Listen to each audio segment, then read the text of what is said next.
These are deeply troubling times we find ourselves in, not only here in Washington, but around the country as well. Disturbing because of events that have taken place just a mile from here at the White House. We hear of classified materials being leaked to a nation that is not our enemy, but is certainly not our ally. We know of a memo from former director of the FBI, Comey, that possibly, at the very least, in my opinion, would show that an abuse of power has taken place. We also are concerned about the complete and utter disregard for our national security that is taken so cavalierly at the White House today and by President Trump. As we're here at this press conference, our colleagues are upstairs on the House floor signing a discharge petition calling upon the Congress to establish an independent commission to investigate the relationship of the White House with Russia, Russia's involvement in our election. We need more than simply concern. We need the Congress to act. We need Speaker Ryan to act. We look to our colleagues like Congressman Chaffetz.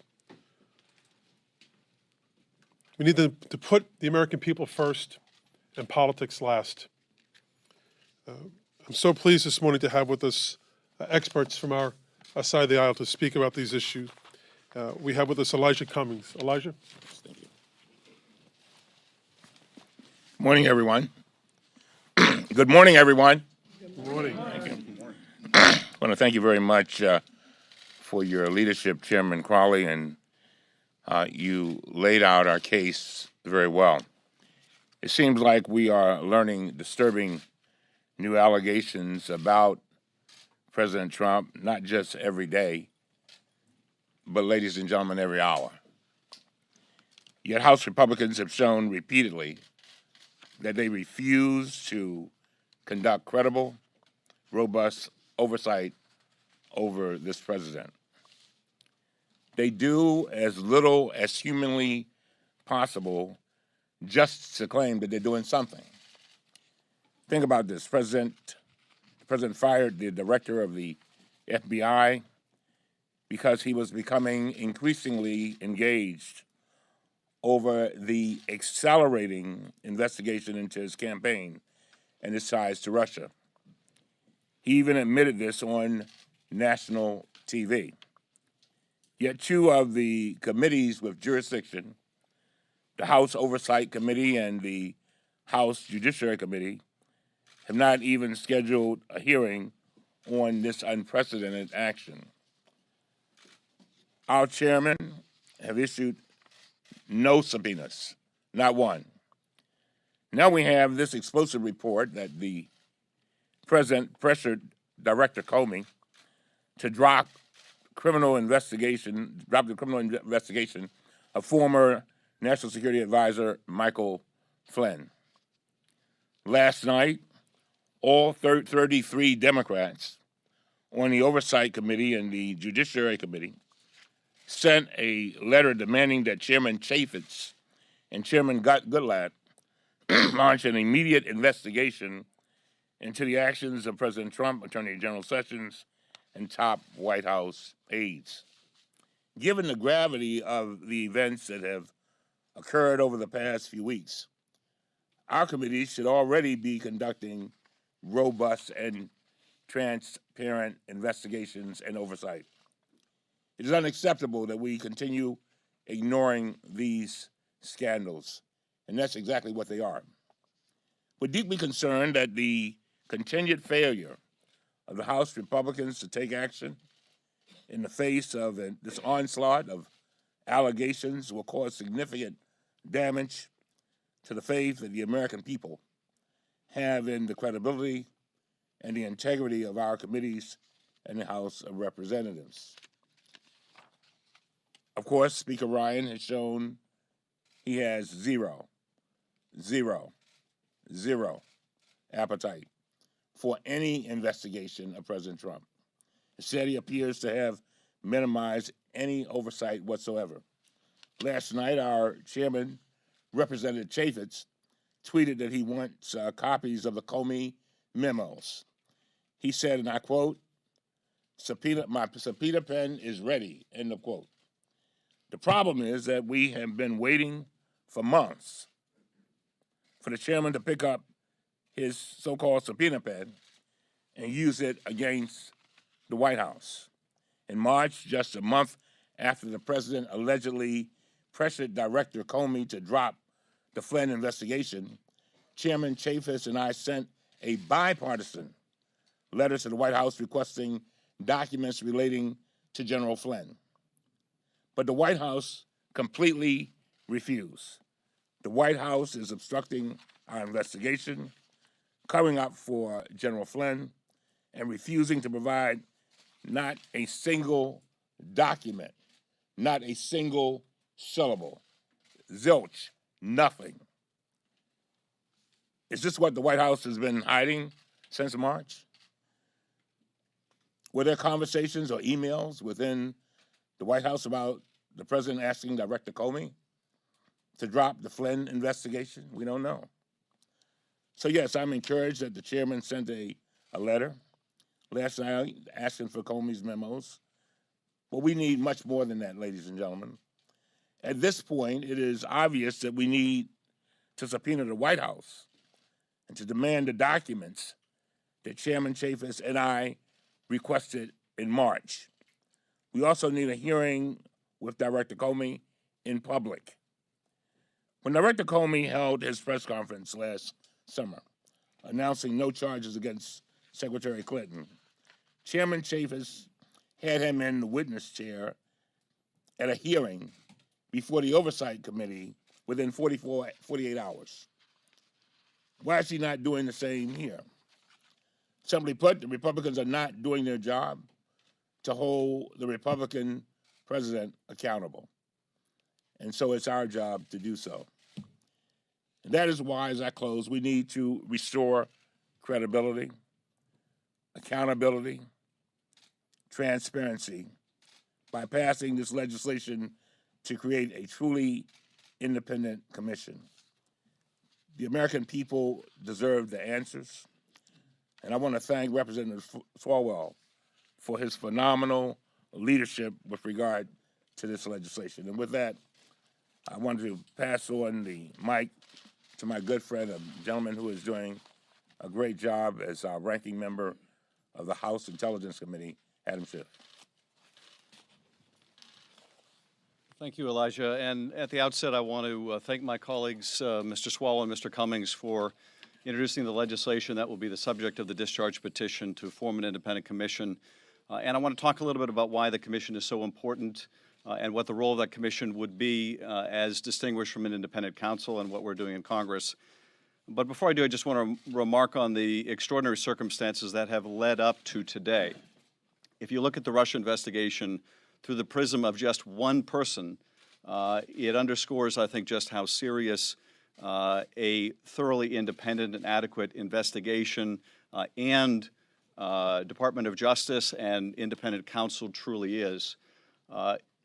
Let's start back when Michael Flynn worked for President Obama as the head of the DIA. He is essentially fired from that job.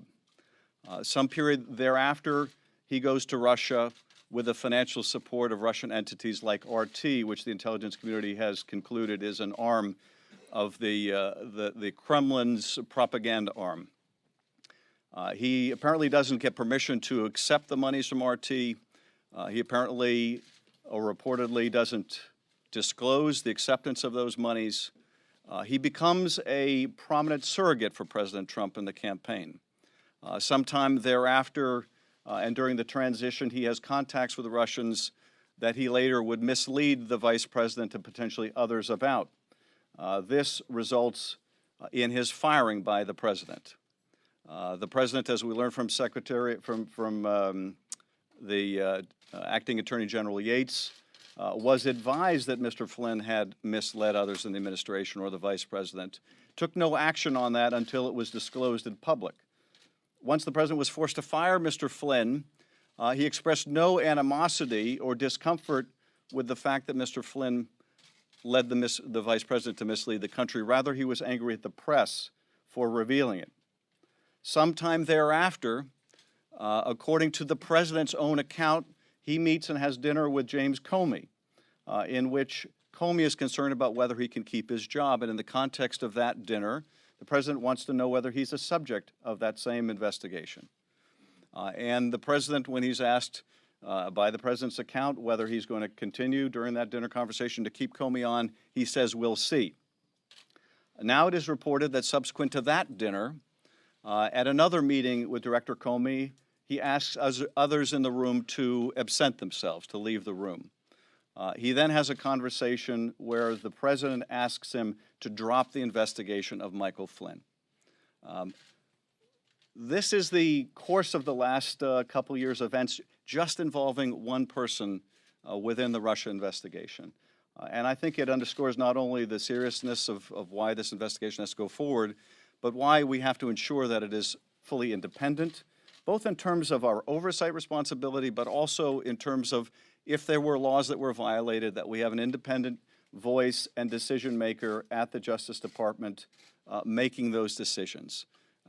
The commission brings two things. The commission brings an independent body, completely removed from political considerations, to give the country the confidence of knowing that that body will follow the facts wherever they lead, not as a substitute for what we're doing in Congress, but as an important additive to what we're doing here, much as was the case after 9/11, when the commission acted independently, but also in conjunction with investigations going on in the Congress.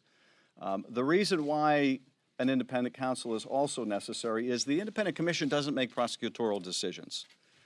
We have a Justice Department where the Attorney General is recused, at least we thought he was recused from involvement in these issues, up until he played a role in the firing of James Comey, at least in recommending that firing. And it's not enough, I think, for the career professionals at the Justice Department, who are very good, and I have a lot of confidence in the career professionals. It's not that they're not capable of doing that job. It's that the result has to have the buy-in of the public.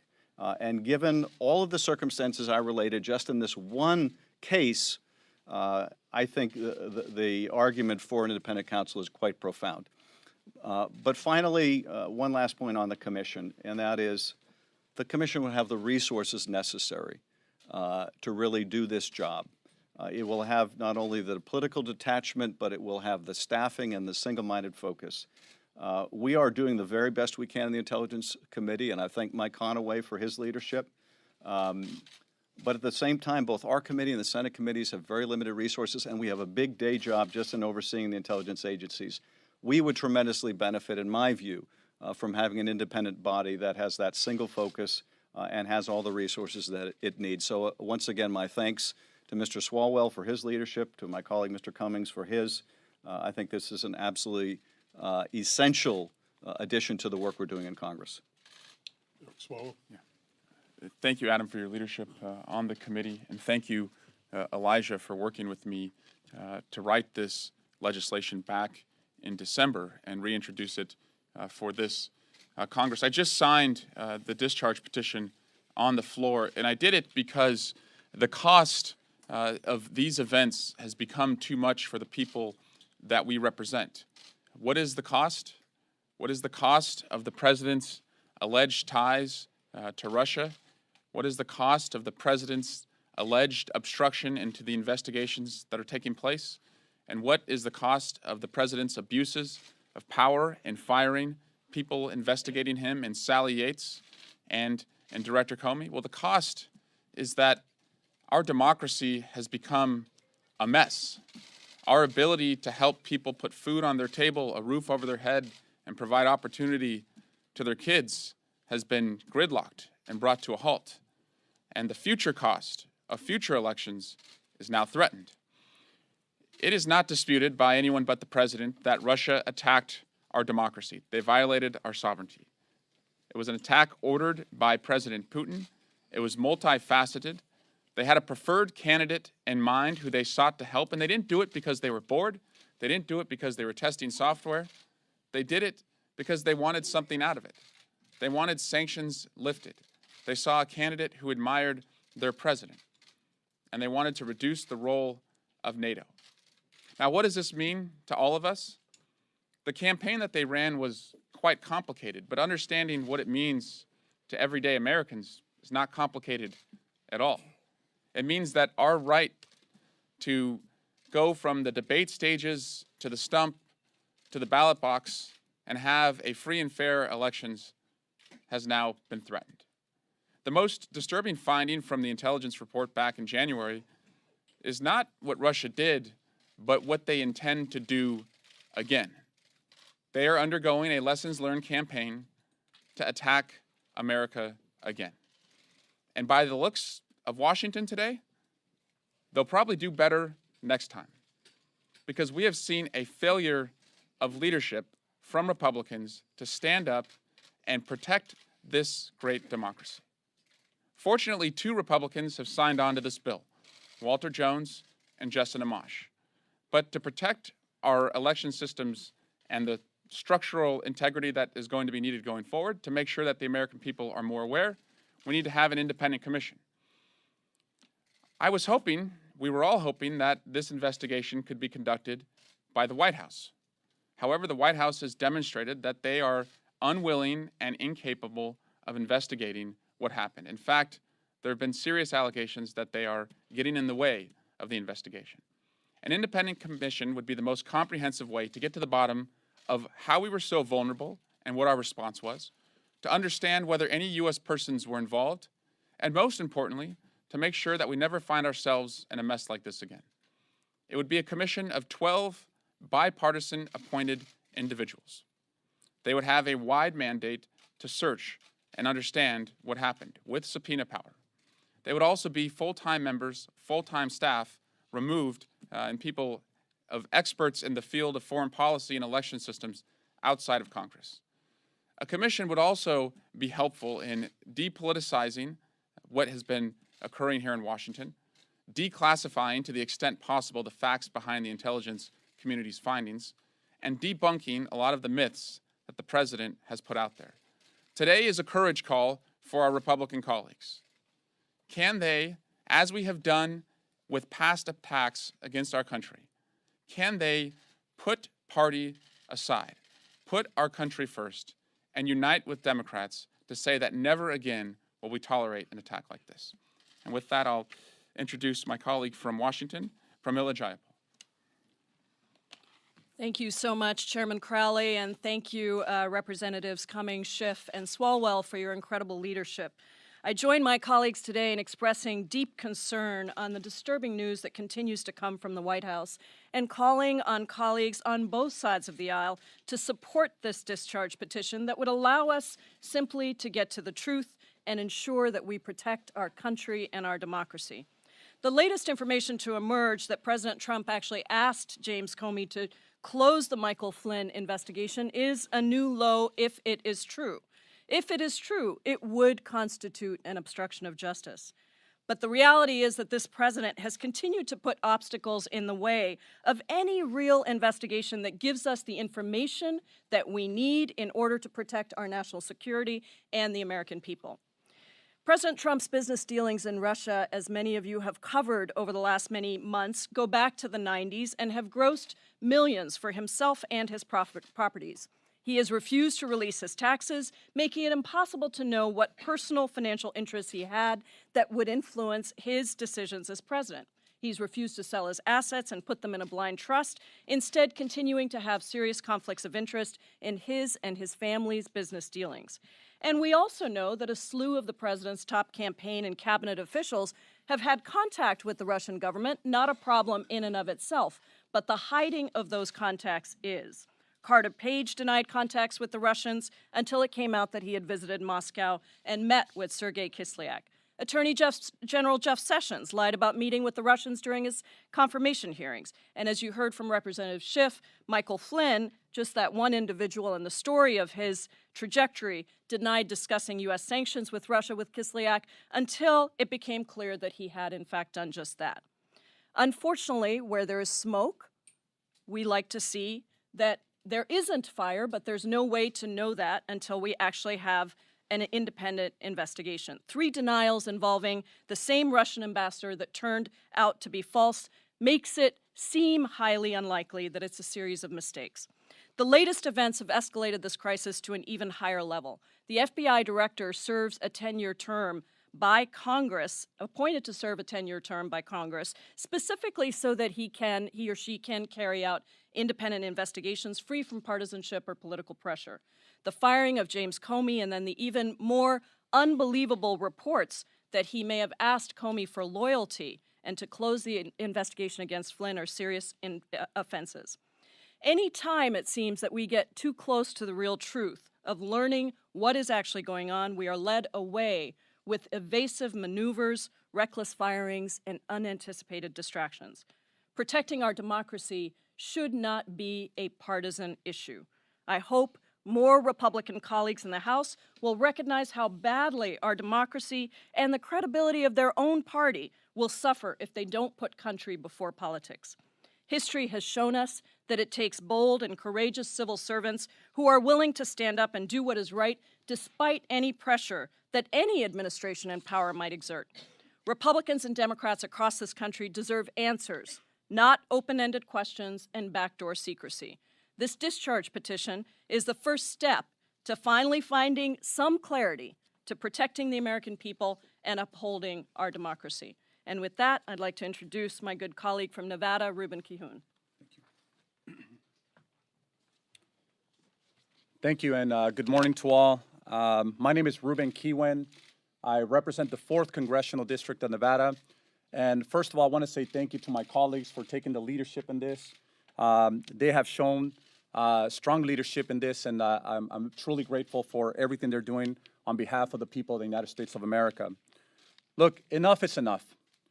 President Trump's unchecked and reckless behavior is impacting the national security of the United States of America.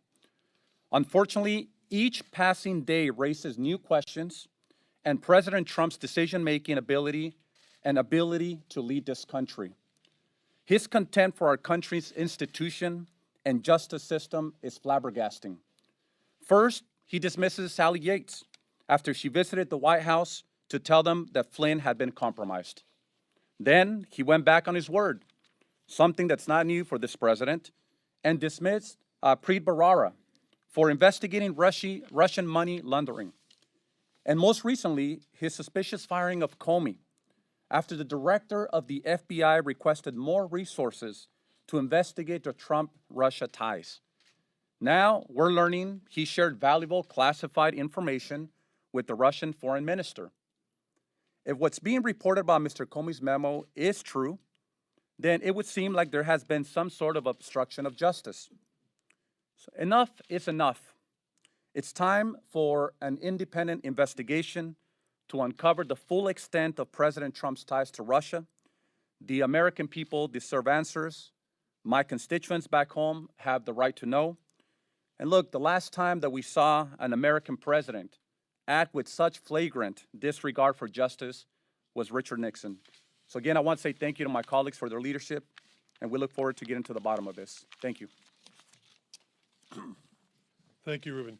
I want to thank all my colleagues for being here today. I would just reiterate, the President and the Republicans in the House and the Senate promised to make big changes for America and improve the lives of average Americans.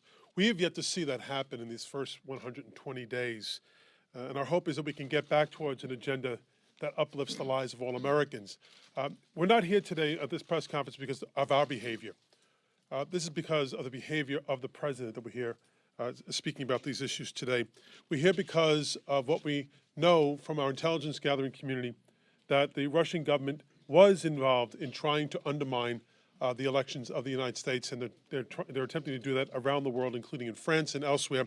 And as Mr. Schiff has said, they're not done yet. They intend to do it again. What can we learn from this attempt, and how can we prevent it in the future, is why we must move towards an independent commission. With that, we'll be happy to open up the questions. Chairman, just to clarify, it is now the official position of your caucus that there should be an independent prosecutor plus a commission with 12 Democrats and Republicans to investigate broader issues? And is part of your decision to do both designed to build bipartisan support from Republicans who may be more willing to see the commission than a prosecutor? Well, I'll let my colleagues as well, especially those who are the authors of the discharge petition which we have before us this morning, comment.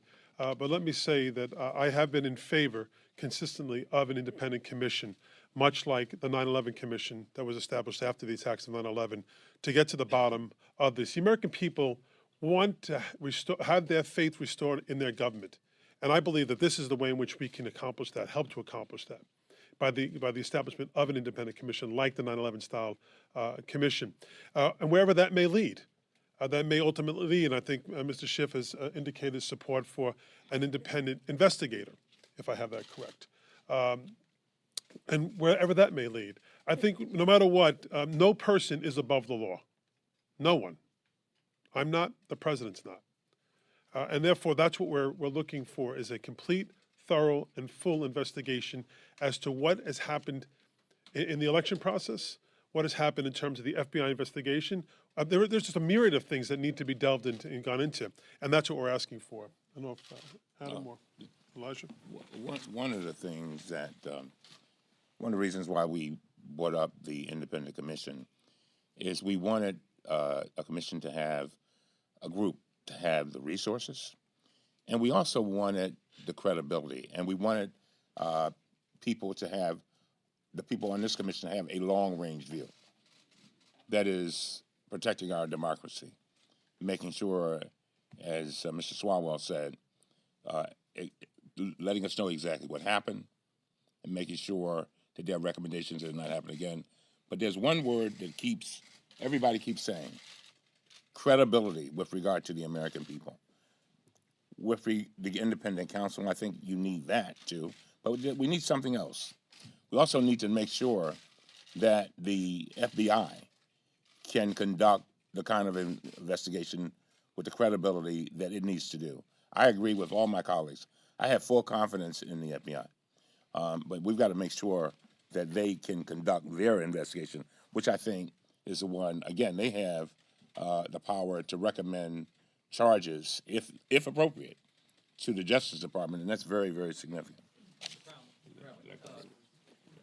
Some of your colleagues, including Congressman Green on the floor this morning, calling for impeachment proceedings to begin in the House. What's the Democratic leadership view on that? And Mr. Cummings, if I could follow up with you after that, please. Republicans are saying that if James Comey had this memo, why did he keep it a secret? And that itself bears looking into. And I wonder if you could respond to that, please. I'm not afraid of the I word. It's independent. Independent commission, independent investigator. That's what I support. That's also the general consensus of our Democratic leadership. And members can come to their own conclusions, and we don't pretend to stand here and speak on behalf of every single individual member of our caucus. But what I would suggest is that there needs to be a full investigation first. We need to get to the facts and let the facts lead where they may. Whatever that end result will be, first establish the facts. Yeah, let me say this. With regard to impeachment, I agree with the chairman. We have to have the mechanisms to gather the facts, and they have to be credible, and they have to be robust, they have to be transparent. And so what we're talking about is gathering the facts. But there's something missing here that is very unusual, and I'm sure the lawyers up here will tell you. Normally, when there is an investigation, you don't have the subject of the investigation talking negatively about the investigator or doing anything that might even give a possible appearance of trying to sway anybody. What usually happens, and I've represented a lot of clients, is we say, we're going to work with the authorities. We're going to cooperate. We may say something like, the person's not guilty or something of that nature. But here, what we've had is this constant drumbeat of negative comments and tweets coming out of the White House. What I've said over and over again is I would appreciate it, and I think the FBI and others would appreciate it, if the president would let our justice system do what it is constructed to do. And because I think the other things, basically, they do not help. And so with regard to Comey and the contemporaneous notes, that is not unusual. A lot of times people will create a paper trail for themselves because they don't know what's coming down the pipe. I've actually advised clients to make paper trails so that they would have their own individual notes. And so now it appears that things are coming to issue. He can then go back to these notes, and we still need to make sure that they are contemporaneous, by the way. But if he made notes like immediately after his meeting, and maybe told others, and they saw him or whatever, that is very, very significant. And so the timing of if all of this had never come up, these notes may have been totally irrelevant. But again, I guess, and I can't speak for Comey, but clearly, I think he's just trying to say this is what happened. The president said something else different happened, and he's just trying to present the best evidence he has in his possession. Just wanted to add on to my colleague. I think we'll have Director Comey come back to the Congress in fairly short order to testify before one committee or another, and I think he should with all dispatch. And obviously, the best evidence of what took place within the White House would be tapes if they exist, as the president alluded or threatened. And the next best evidence would be what the director has to say and what his notes have to say.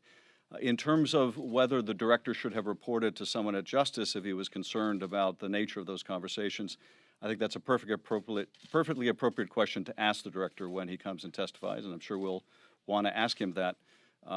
But we need to get to the bottom of it. And on the kind of broader question that people have asked about where does this all lead, I think that we ought to keep our focus on finding out the facts in the first instance, and no one ought to, in my view, rush to embrace, the most extraordinary remedy that involves the removal of the president from office.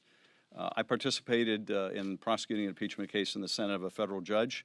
It's a very serious undertaking, obviously, when it involves a lifetime appointment on the court. It's a whole other order of magnitude when we're talking about the President of the United States. And there are, the legal questions about whether the president's intent in asking Comey to drop the case, if that's what took place, was a corrupt or illicit intent in terms of proving a case of obstruction. But then there's the very practical question for all the members of Congress in the discharge of their duties about whether this rises to the level of requiring removal from office. And I think it's a very practical matter. In order for that remedy to be appropriate, the country has to believe that the seriousness of the conduct is such that this president cannot continue in office. It cannot be perceived as an effort to nullify the election by other means. That, at the end of the day, I think is the practical test of that. But because it's such an extraordinary and wrenching remedy, it's not something I believe that people should wish for, whether you like or dislike the president. I think we ought to undertake our constitutional obligations to find the evidence, follow the evidence, and if there's another constitutional obligation that follows from that, then there is. But I think we're a long way from knowing the facts here. At this point, among the most serious allegations are just that today. They're allegations that appeared in a newspaper report, but there are also allegations that will be easily subject to proof. And we ought to begin immediately by getting those memoranda, if they exist, as well as bringing the director and see what follows from there. Chad, come back. Why should we believe that this discharge petition would work? There's only been 2 successful discharge petitions in the last 16, 17 years. The House version became Feingold and then ex-M-Bank a couple of years ago. You can only consider a discharge petition after this ripens for 30 days on the 2nd and 4th Mondays of the month. By my calculation, that would have this at the earliest, provided you can get 218 votes, as being July 24th. These are That sounds like a extraordinary. messaging vote before the August recess.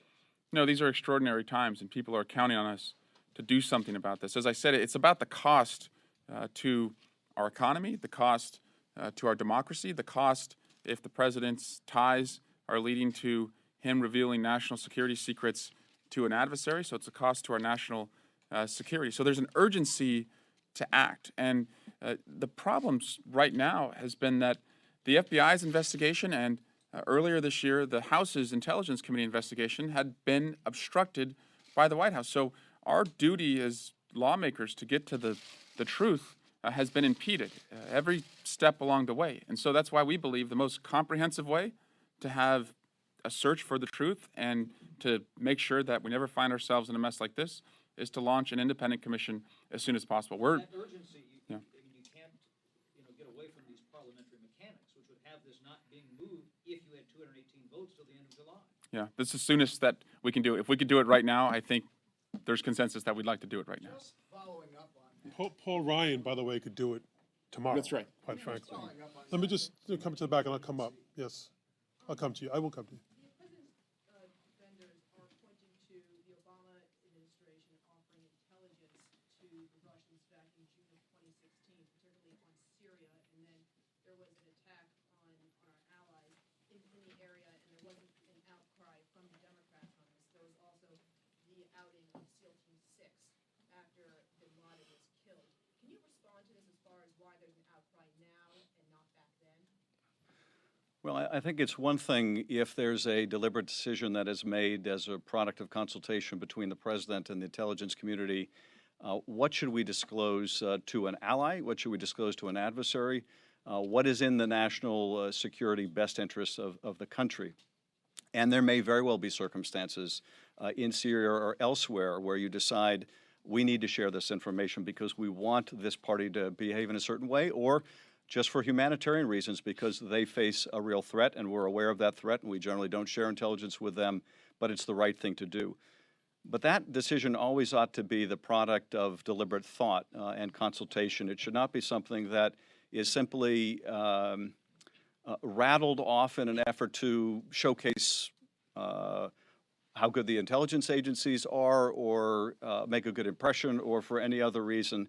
That needs to be the product of design and strategic thinking. And I think the primary concern that those of us who work with the intelligence community have with respect to what's been alleged to have taken place with the Russians in the Oval Office is that there was no thought given to whether this was appropriate, how it might impact sources and methods, how it might impact allies, and that's the problem. And I find it absolutely extraordinary that you have Vladimir Putin vouching for the President of the United States about a meeting that took place in the Oval Office. It's just really beyond belief. And but that's the problem. It's not that it's never appropriate to share information. We share information, where we have a strategic interest in doing so, and it doesn't appear that there was any strategic thought given to the sharing of this information. Yes. What was Uncle responsibility to report to you as far as obstruction of justice concerns? Well, certainly one of the questions that I would like to ask the director when he comes back to testify, and again, there are a lot of committees that have equities here, so I'm confident he will come back and testify, is, what were the concerns that well, first of all, what was the conversation? Then what were the concerns that raised with you? And then were there other conversations that will shed light on what the president's intentions were here that may have also been of concern to you that you memorialized in writing? And then if you were worried about this, did you report it to anyone at Justice? What steps did you take? Why didn't you inform Congress, or why didn't you inform Congress about this? These are all, I think, very appropriate questions that the Congress ought to be asking. You've mentioned the 9/11 Commission as a model. The 9/11 Commission was authorized by Congress in November of 2002. That commissioners had to be appointed, staff was hired, hearings were held. It didn't produce its final report until the summer of 2004. Nearly 2 years. Given the urgency that you mentioned on this and the gravity of the allegations, do you really want to wait that long to have a resolution of these issues? We would have liked this to have been done yesterday. And, I'll let the ranking member put into perspective the resources that we have on our committee compared to what the September 11 Commission had. That committee had over 100 full-time staff devoted to getting to the bottom of what happened. Here, we're talking about a crime that Russia carried out that it looks like, took place over a long period of time, involves foreign witnesses in multiple countries. It's going to involve getting to the bottom of electronic communications and complicated financial transactions.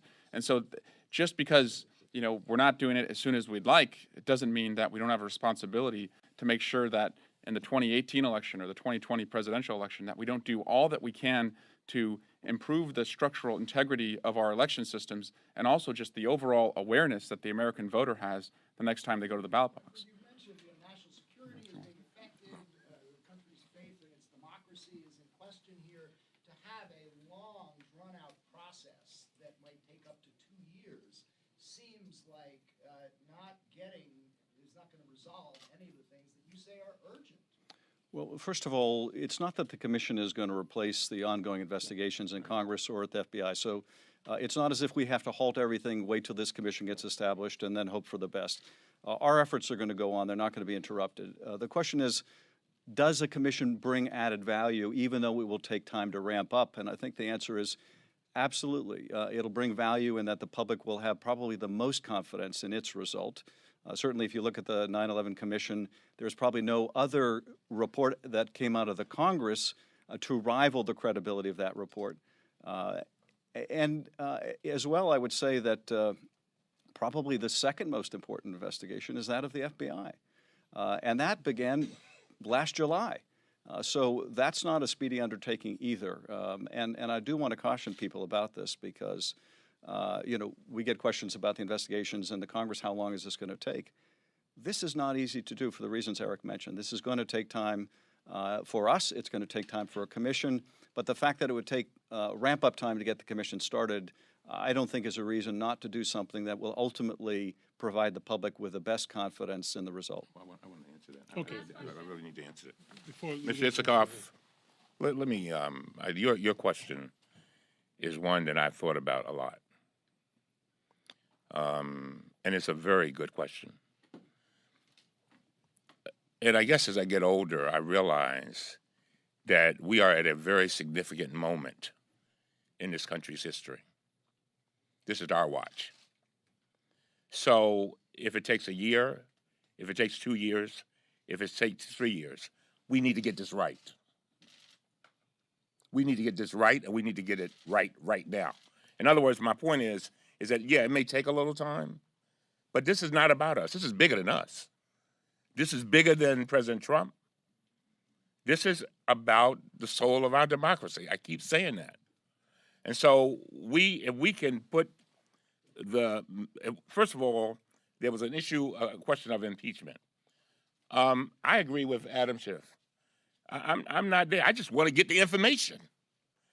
On the way to getting the information, keep in mind, this thing started off with 17 intelligence committee organizations of the United States government, by the way, that we pay, unanimously saying there was interference with our elections. So we're going to learn some things in the process. Will it lead to impeachment? I don't know. But one thing is for sure, this is a critical moment, and that's why I say to all my colleagues, we really do. I mean, and Crowley has talked about this a lot. If there was a moment that we needed to leave our party hats outside the door, this is that moment. Because the greatest gift that we can give our children and generations yet unborn is a solid democracy intact, with all of our institutions that underpin that democracy being the very best that they can be, having transparency, having credibility. This is our watch. And so we take it upon ourselves every 2 years. We swear that we're going to uphold this Constitution and that we're going to protect the American people. And that's what we're trying to do. How is this distracting from other pressing national security issues, in particular the North Korea threat? Well, I think there are certainly many impacts, but I'll just point to two. And the first is we are very reliant on our intelligence agencies to provide us the best intelligence possible. To the degree that the president disparages those agencies, or to the degree that the president, either with respect to North Korea or any other country, impairs the willingness of other allies to share intelligence with us, that's a real problem. It's a problem in terms of understanding the threat from ISIS to our aviation, but it's also a problem if we're getting insights from other allies about what North Korea is doing, and they have some concern about whether we're sharing it with countries that may have a very different interest than themselves. I think you also have a very serious problem when the president takes actions and the administration takes actions that impair the credibility of the presidency. And we have seen this time and time again. If you have the president's staff coming out and saying one thing, Director Comey was fired because he mishandled the Clinton investigation, and the very next day the president's saying something completely different. Then when the president speaks about North Korea, or his staff speak about North Korea, or General McMaster speaks about North Korea, the world is left wondering, are they speaking for themselves? Are they speaking for the president? Is their story going to change tomorrow? And you know, some people write that off as, you know, this is a part of a master plan. This is the guy that wrote The Art of the Deal. This is a very clever saber rattling with North Korea. It doesn't look like any part of a coordinated strategy. It's not strategic ambiguity. It's very unstrategic ambiguity. And when you're dealing with a erratic leader that's possesses nuclear weapons, having that kind of unhelpful ambiguity, erratic quality to our national security policy is a dangerous thing. Thank you all very much.